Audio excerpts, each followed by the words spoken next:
We are go. Awesome. All right. Good morning. Good morning. Happy birthday again for yesterday. Thank you.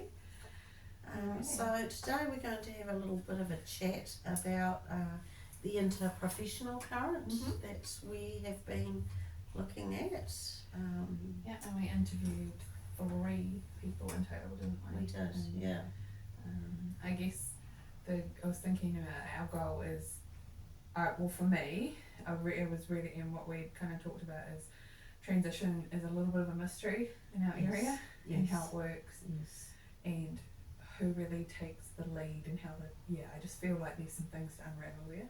So I was quite curious I think about it's that. interesting looking at that transition process from both a SLT and an EIT lens and how it might be, what the commonalities are and what the differences might be. I think that's probably like if the question was what was our key learning, wasn't it? So I think that's probably one of the things that I've discovered from listening to both Alexis and listening to Suzanne's and then our one with Michelle as well, our early childhood teacher.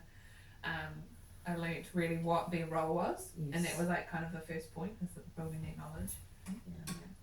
And I think it's important for us that, obviously we're human beings and we're professionals, but you do tend to build relationships with people, and some relationships you build might be stronger with certain people and not so much with others. But it's really important, I think we would both be, professional in that respect, that you try and foster that really strong professional relationship, no matter the personal connection. No, and I think that's something that I've seen in schools is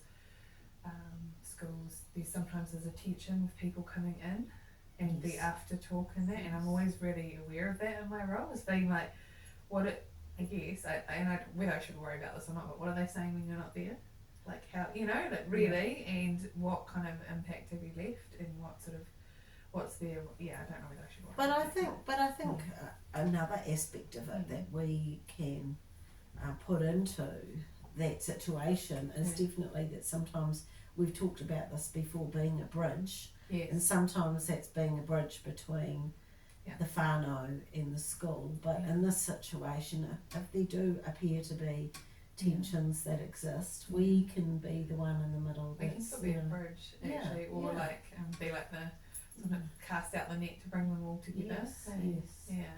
I guess it's why I really wanted to kind of explore the other professionals that we work with, so I really know, I guess, how it all fits. What's the map? Like what is the process? What are the systems? What is their part what is of their the puzzle? part of the puzzle?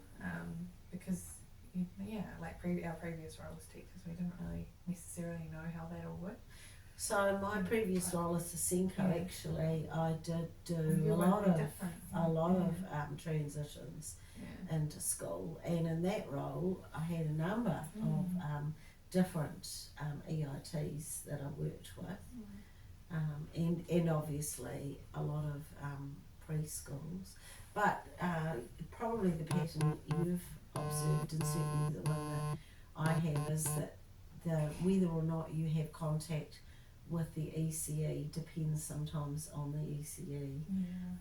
That certainly when we go and do our visits, there's so many now. There are so many there, so trying to work out who would be the lead that you could interact with. But in the past, I know that with transitions, sometimes a representative, a staff member from the ECE would come to the transition meeting, sometimes not.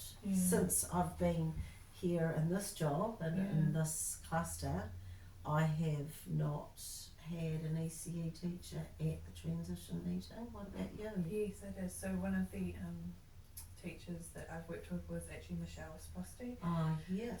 And when she has been at or one of her colleagues.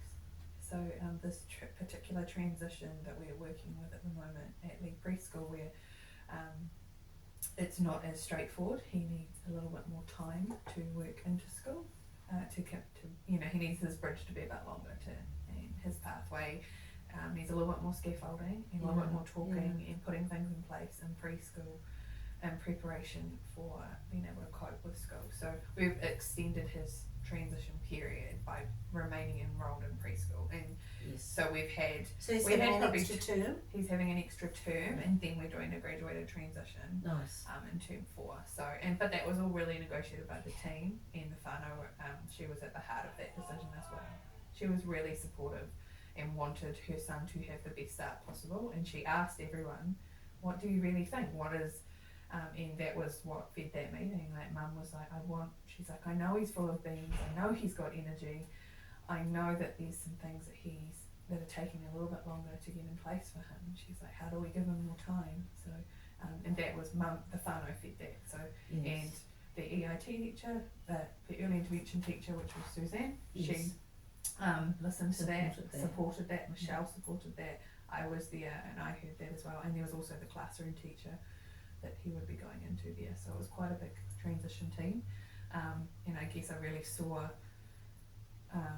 how valued the mum's voice was there, and because from every part of the school and preschool and from the ministry and myself, we really heard that this is what Mum wants, so everyone just made it happen. So, and I think making the space for it to really listen to that. So with that transition that you're talking about, the lead-in time, how long before he was initially going to start school did you start the transition process? So he was quite late referral apparently from the preschool. It wasn't until he had started his school visits that the school went and just sort of said, oh, what support have you put in place for him? So it was quite late. Yeah, so it was quite late. So I'm thinking he was due to start term 3 and he was having visits towards the end of term 2, and it wasn't till, so the visits at Lee School look like they come on, it's regularly each week. There's a Thursday, I think it's Thursday afternoon, where all the preschool kids that are going to be starting school come and spend an afternoon at school, and there's a little routine around how they do that, and it's a beautiful, because they're literally right next door, so it's a beautiful routine that everyone's used to, and parents and whānau are welcome so to visit that space as well. In that situation, how valuable having that collaborative decision making about delaying entry is great, isn't it? Because there was barely any time for the transition itself anyway. No, and that was learning, I think, in reflection, talking with Michelle after and with Suzanne, because she sought advice from Suzanne as well around that referral, was that it probably was a bit late. So the preschool have now learned through those conversations and through this process that they maybe need to be looking at that a bit sooner, and they've asked for support from the early intervention team around that, or what their time frames need to be. That's a really good outcome, isn't it? Yeah. I think the standard time frame for the transition is it the 8 to 12?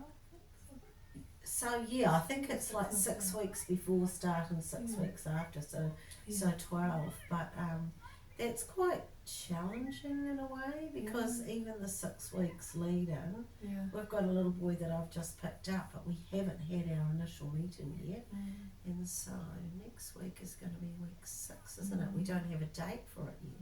He's starting next term. So I do think, and I think maybe it's a shortcut that we know the other professionals in this area so well, but then on the other hand we don't know the whānau when we go into those meetings. So it does put a lot of pressure on when you've got a child that's starting next term and you haven't started the process. And schools transitions, as you know, can look quite unique and quite individualised depending on the school. Within the school, depending on the space that is going to become available for the transition. Who the teacher is, who's coming, all of those things. So just the flow of, and then whether you're doing cohort entry. Tensions between cohort entry and just letting definitely with cohort entry, it does restrict. You've only got 2 intakes in a term. So we have quite a mixed, in the, thinking about transition in general for our area, right? We've got quite a mixed bag. We don't. Who has cohort entry? Matakana do. Okay. And Lee don't. Snails don't. Warkworth don't. They can start. Oh, Warkworth don't. No. I'm surprised in a bigger school. Yeah. So maybe it's only Matakana. Yeah, so that would be something. And Kaipara Flats don't. No. It's a small school, so. Yeah. Okay. Well, I think that's interesting, and definitely it's a factor that would shape these transition meetings if it were more common. And obviously, with you, you've got one school that does cohort entry. So. And I think there seems to be a tension that came up, but it between schools being ready, and as a junior teacher and a leader of a junior team previously, that's always something we've talked about, is looking back to how do we cater, do we have a transition class, do you have just a year one class as there, and I felt that tension between the school sort of like, well, we need the preschool to put some things in place so he's ready, a bit more ready for school, but the early intervention teacher was very like, well, school needs to be ready for him, and there is still that little bit of tension, and I think maybe both parties need to not be rigid. I think if we think about it, it's a similar scenario to the Year 6 teacher and then the Year 7 setting. A similar thing about, whether the Year 6 child is ready for, prepared for college, and in our instance up here, or whether the teachers at the college are prepared to provide programs that meet the needs of the children coming in. It's a similar thing, really, isn't it? Yeah, well, that could be the other part that we explore this further, with what transition looks like in how schools. Well, particularly as you've got a Year 6 and I've got a group actually of Year 6s from Snells that are going through tomorrow and are going to need some support, and trying to think about what that looks like. I've done that meeting with Kim on Sterner already, and just thinking about how to work with that transition. Yeah, because it makes me think of Te Papa actually, and sort of how could we utilise that as a transition model, actually, maybe. I don't know. There could be something for the lens that we look within. I mean, I think it is probably meant for that, but more explicitly, so that we are making sure that we're meeting the needs of these kids going into Year 7. And do the schools really talk about making it work, or I don't know. I think it's quite interesting, because in terms of the EC and then into school transition, you do have a professional other than ourselves, either an EIT or an SLT, and sometimes both. As Alexis, I think, said in hers, there's sometimes both. So we are working very much interprofessionally in that field with that transition. But when we're transitioning the Year 6s into college, that's why we're trying to work on a model, aren't we? Because really it's us leading that transition. So we're in quite a different role than we are when we're doing a new entrant transition, where we're just walking alongside. It's quite different. It's very different. And I guess that's where it'd be nice to get some more clarity as we work with Mahurangi College to figure out the role of their LSCs. They've got their Year 7-8 head. They've got their Year 7-8 learning coordinator. They've got their SENCO. They have quite a few more people that are involved in that pastoral care, and then their behavioural pastoral care. So that's what 5 different people that potentially need to know about one child or a group of children coming from. And what is the easiest way? Is it easier to just have a meeting where you're supporting that transition? And is it easier to do like a group transition? So in that instance, you wouldn't have the whānau involved. You might have the teachers, ourselves as the liaison for the school. And we could, still think of that model that we are participating in at the new entrant level, but you know, what elements of that process can we use? And they started to try, our colleagues Kim and Lou started that process of it last year, didn't they? Yes, Because we're definitely. having more. So there's also another factor that to consider for transition is we've got more children coming through that we feel require support, right, than ever before. So that's an interesting. And I think, you know, I'm in a bit of a dilemma about that, because I'm thinking, and I need to really talk with Patty about it, because I know that in reality, with those kids that you have had in the last year, of which I have 3, then what we should do is be referring them as a transition. But that's 3 children, and the reality is at Snouts there are way more than 3 that require transition that haven't had RTLB. So I'm trying to think of a more flexible way that we can still provide that support for, you know, the range of children, the diversity of children at that school that need the support, whether they've had our service or not. Because essentially the schools just need to know these children. And That's they need to know at least 1 or 2 people need to know them reasonably well. Deeply. So how do we? At this stage, the first step that Kim and I and Trent have been talking about together is Trent and I bringing a group of children from Snells to Mahu for a visit, meeting with Kim, and then Kim. So her being the key person. Okay, so we've got for like the a kids key to connect person. with, Okay. and then her showing them around the school. So that's separate than the school visit, which they will have already done. Yes. So we will do this after the school visit. They've already got some familiarity. And so as a parent, I can bring that lens. So my children attend Maharangi College, and they there is a parents' open day, so where you can go just as a parent. Yes. And you are invited to. They open up like a huge proportion of the afternoon or the day. I can't remember. It's quite a big time period. It was from say 11 till 3. Was for the afternoon where you can go with your child if you want, or just with you, and one of the leadership team will take you around for essentially so tour. That's really good to know too from your from your parent perspective, because I've got closure coming up for 2 of my kids who are going next year, and you know the sorts of things I need,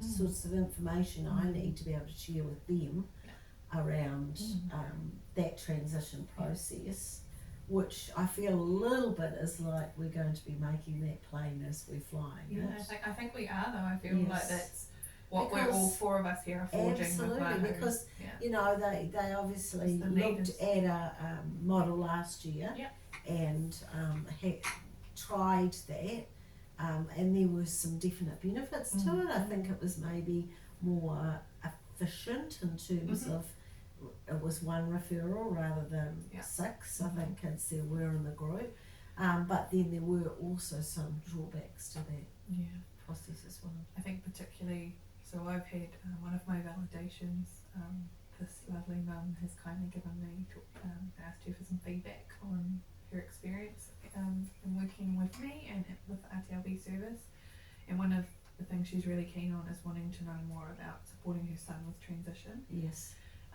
She feels a little bit out of the dark, so she didn't know that the school were meeting to meet with the Kim, Year 7, 8 LSC and things like, and so I've now closed that case, but because I was I still have open communication with this parent, I said, hey, I'm still supporting with your son's transition. Because in your liaison role you can do that. Yeah, so that's my liaison school, so I still had that connect.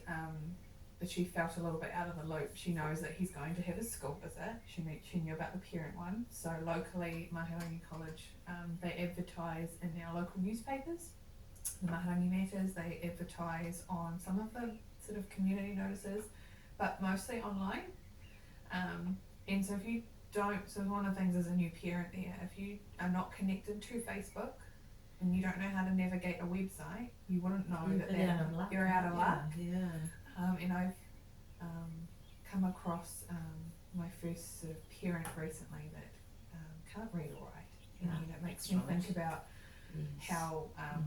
how do we get... It's not very equitable access to information. To the information. Yeah. So I'd really love to see our transition process and how it happens, and how Maharangi College communicate what's going on, reach a wider audience. I mean, maybe I need to find out more about how they do that. That's only the small part that I know. They may well do. But as a new parent, you tended to ask people you knew in the community, like, and ask other parents. They're like, oh yeah, hook up to this Facebook group. Yes. Facebook seemed to be the key thing. Yes. Or like the second-hand uniform. Yes. But you have a pathway into that because you're a parent. Yeah, that's right. Now, if you're not a parent of the school, no, that's right. and your role is, and I don't have a case at the school either. No. So lucky I got to know Kim at the beginning of the year, because I feel that's given me some, just a connection that's right. at the school. But, my responsibility is to help these students at SNELS to transition happily, and some of them have got some, either at least moderate or fairly high needs, and how to create a process.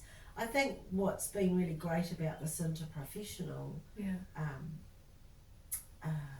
current is that it's opened our eyes up to that process of transition, and I definitely think that there are some elements of that process, even though we'd be sitting in a slightly different seat. Our role would be quite different. Our role would be different, but I think that there's still an element of that transition process that we can probably use to help shape the transition of our Year 6 students we've got.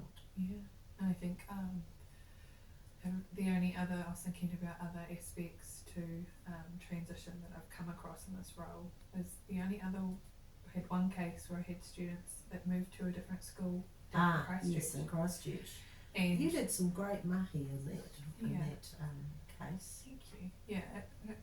There was no one outside of me to connect or talk to the whānau once they were down in Christchurch. Once they'd left the school's role, the school, rightly or wrongly, were like, okay, well they've gone now, they're off the roll, so they were like, okay, well they've gone to Christchurch, hopefully they do well, that's okay. And we talked about, because we cared so deeply, like these girls went with lots of information and social stories and conversations, so we all made sure that we'd had conversations with the new school. So the lead principal rang up the Christchurch school that the kids went to. I also rang and spoke to the Senko. But if we hadn't done that, no one else would have. No. And that doesn't always happen. I guess what I learnt from that is that doesn't always happen. That connect with a new school out of our area. And I've talked around this with our practice leader, my practice leader at the time, and she talked a lot around consent, and she said the issues around consent with that, and but fundamentally, from the team meetings that we'd had with school and Oranga Tamariki and foster parents and then new legal guardians that were all at this meeting, they all wanted that connect. So I had their legal guardian's permission to bring the school and talk, and schools are busy places, and so I asked my because I'm school's liaison, said, do you want me to have a really big conversation about my journey and as the RTLB and what we've been doing? And they're like, oh yes please, can you? And so yes, I know the school rang, but then I rang the Senko, and we just had it. We probably talked for almost an hour about these two girls. You were really trying to make that connection with another professional in the field, because you had to hand the baton over.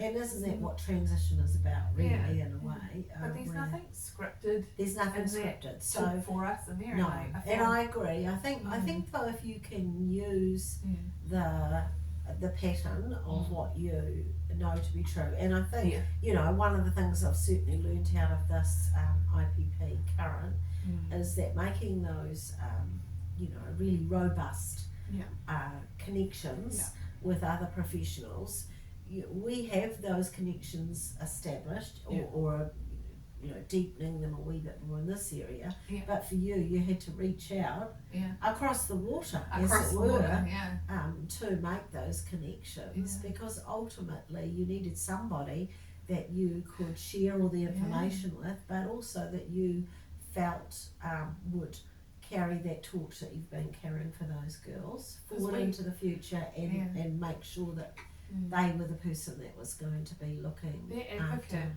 In the education because there's a lot of children that we work with that don't have real advocates in school. And I think often it is the SENCO, to be fair, or an LEC if there's an LEC at the school, because there has to be somebody based at the school. The rest of us, the professionals that work within that space, we're in between the schools. We're not at the school, and sometimes when there's not a process set the way there is with the transition process, I think that sometimes trying to find those professionals that are actually based in the school that will take extra responsibility for those children. I think that's really valuable. And I think it's definitely something that this current has sort of helped deepen in me, that understanding that it's really important to connect with those other people and to make them really see what you see. It's a big thing, and I think that's still probably, if we go full circle and come back to our new entrant transitions that we do, that's possibly still an area that maybe is not that strong in our current situation that we've got, and that I don't always feel that we can see what's coming, because it depends on the ability or willingness of the EIT or the SLT to really unpack the context of the preschool. The context of the preschool. The last two I've transitioned in weren't even in a preschool. They've come from a home setting. So that adds another layer of complexity, because I couldn't do visits to an ECE centre. I certainly visited the mum. Well, I did think about doing that, but I looked that up. I think you can, but it's not as encouraged, because it's a different situation where you've got a parent actually there, that you've got that interaction between the child and their parent, as opposed to the interaction. But I think it would be worth doing, because that's their context. That's where they're coming from. That is their context. So our role is, so that's what is clear, is we do have a role within transition. The RTLB service and the MOE have set up, this is how it will work. Well, they've negotiated that process. And so that is clear for us, but there's a lot, I think as I move forward, I feel like we could be more involved earlier. But do we need to be? I think that takes us back to the time frame that I said. That often we don't get notification of these cases until we're quite close to them starting. So as I'm saying, we're in week 5 now, and I haven't had the name of this child that I am going to be working with, but I don't, I haven't met with the parents yet. That initial meeting hasn't been set up, so I'm I'm not like super concerned, but I think that the longer period you have, the more that you're able to establish a relationship. Okay, so from to cover the adult component, I guess I feel like we've gained real clarity over who we work with through transition. We know what the processes are within transition, and I feel like we've actually deepened our knowledge on the roles, but like the nuances of their roles, and how even the SLTs and EITs have had to flex and adapt their roles, and because sometimes they get the late referrals, and how actually definitely that late we see it as late referral, and I'd quite like to explore that further if it is, because obviously the ECEs don't see a need maybe straight away. There's something, because they're deemed late by us and early intervention in the school. It's kind of interesting because that late means that they haven't haven't connected with the EIT earlier No, for support for within support the within centre. the centre. No. And Or with so support to what? school. Where does that line lie? Where do Yeah. they consider this child doesn't need support within the centre, but they'll need support in their transition to school? Could it be dragged back a little bit further and go, this child doesn't need support in the centre, but they're going to need support at school, so perhaps they need some support at the centre to help develop the skills that will help them And transition. that's probably just the preschool's understanding the role of the EIT and connecting with the ministry themselves. Yeah. And that's probably outside of our... I don't know. One comment that Suzanne made in her interview was that she also felt that some of the ECEs would say, oh, it's not worth referring a child to Interesting. an EIT for this because that we won't get funding. So some of the ECs were making decisions around that referral based on whether or not they'd get teacher aid hours, Interesting. rather than, you know, the role that an EIT can play in supporting the whānau and supporting the staff and trying to prepare that child. So it's a real strength of preschools. That's what I've learned it from is a this. strength of They preschool. are so whānau centred. Yeah. And we have so much to learn from that. Like, it's just really their absolute embodiment of he pikaroa in action. Even if they don't know they're doing it, you know, they really do. Well, I think their Te Whariki curriculum for a start is just so, it's so strong, and it's so child-centred, and it's so strengths-based, that it brings all of those really good aspects of teaching pedagogy to the table right from the start. So you're not having to do add-ons because it's already there. It's already there, And we are seeing, like, I know I've worked in schools as a junior team leader where we look back at the Te Whariki curriculum to help us guide and adapt our curriculum, and there are a lot more classrooms and schools contexts utilising Te Whariki in there, which is a framework, which is great to see as well, so that they are preparing themselves for those kids that need a bit more time to develop some of those skills. Before they move into the New Zealand curriculum, primary curriculum. So do you think we're ready to talk about how we put it into practice? I was just thinking we actually have gained quite a few key learnings. I wouldn't say we have one, we have quite a few different key learnings. I think the key thing is that no matter what the process is, that we need to ensure we've got robust relationships, connections with the professionals that can support the process. So, and I think you and I are both really good at doing that. We both have, you know, we're probably very socially driven people, so we like to connect with people, we like to maintain those connections, and I think that's probably a strength for both of us. But I think you have to try and remember too that it's not always necessarily the strength of the other professional you're working with.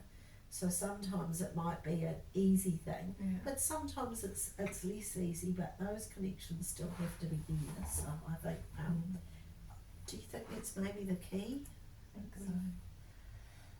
And applying this to our practice. I feel like we've sort of given some examples already. I think we have. I feel like we've talked about actually all three things.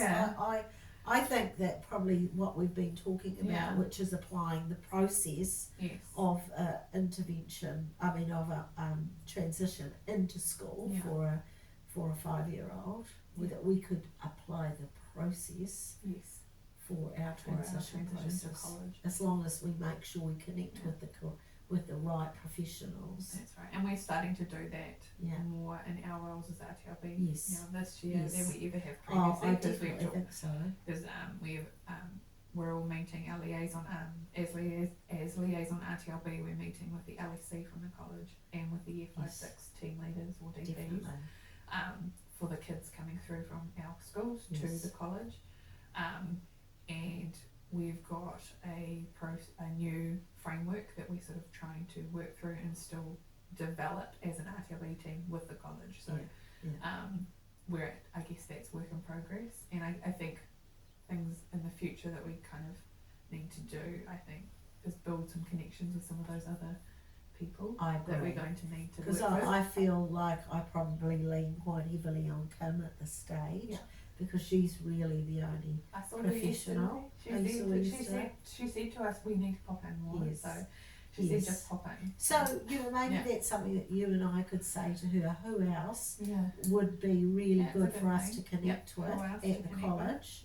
So that who could be part of this process, and then if we just trial it this year, like if the Senkos and ourselves wearing our liaison cap with consent from the parents, take a group of children, including the ones that we've been working with, but because the Senko's there, it can be a few others as well, and we meet with Kim and one other, so if she could set that up for who the one other is, that will really help to umbrella that process of the transition into school. And I think, because I've already met with Kim and gone through some of the challenges that these children will meet, that might be quite a good thing. Have you done that? No, I had an IEP so I couldn't meet, but currently there's only 2 particular individuals from Matakana that I will go and have a sit down and we'll just talk through our journey, because she really needs to know their journey. That's it, really. And I know their parents wouldn't mind that. They would actually welcome that, and one whānau in particular would probably want to be there, which I would invite her, because they're so proactive and really we just want to awhi them, and they will be more than happy to do that. So but I couldn't make the initial one, but there's apparently another one coming. So but they're not. One of them is enrolled, one isn't. So I need to. That's another factor. Definitely. So that's the other enrollment thing. Is the other thing. I do know that some of the akonga from Snells, I think their parents are holding out, hoping to get them into Horizon. Isn't that interesting? But that's always been the case, to be fair. But even last year, I remember saying to parents, certainly the entry criteria have tightened up, and you have to really consider before making too many plans whether you think you will actually get your child in or not. Okay. So I think that's great. And then how can you make a difference for others? Well, I think that if we can get this process working really well, obviously we're going to make a difference for the kids this year that are going forward. And I think we already started by engaging in our whānau and I know that they know the transition's coming. We'll keep them in the loop. It was always part of our initial referral. I know from my context. I said to them, I can support going into that. And the same with my kids. The parents were kind of hoping I'd stay with them right through, and I was like, no, the cases have been open too long, but I will close, but still support. And that's a really big thing that the parents are really wanting, that support for their children going forward. And I think if we apply this process, we make sure we're connecting with the professionals that we need to connect to up at the college. So maybe we connect with the new professionals we haven't yet, because there's quite a range of. What about if you and I send Kim an email and suggest that we pop in with the item meeting one or two other professionals up there that are particularly in the role, maybe to find out about behaviour or head of maybe even to find out. She will have some suggestions. Maybe we could just meet talk with to Kim and just and ask then her just about ask the her, and who else apart from you Kim would be. I mean, I always think it's a good thing to do that. One, because we know that when you're working collaboratively, the more ideas that can be added in. So maybe we could actually interview her. Yeah, okay. And just ask her about transition at Mahu, just for our own development and so that we can maybe help Kim This as the process, liaison to support this process. And just sort of get Mahu's perspective on transition. But I think either way, I think we've already started on a pathway that's going to make a difference for those kids this year. Yeah. I think that you and I are both quite committed to that. I mean, to be honest, nothing even to do with this. We've both been talking about this for months now, if not even from last year. We knew that we were going to be supporting these children, and it's been pretty central in our thoughts about how to do that. And I think it's a really great outcome of this current that we're using that knowledge of that interprofessional relationship to try and build something. Yeah, and to be able to make a real impact. Yeah. Essentially. So us connecting, building those new relationships and understanding the roles, and he has seen us to be able to respond to what the needs are in our community so that we can see that impact hopefully when they settle in at the start of next year. Absolutely. So thank you, Thank Katherine. And that was a very organic conversation It that was. came up with Well done. something great. Yes, well done. And you absolutely have my permission to share this in your portfolio. And you have my permission to share this on your portfolio.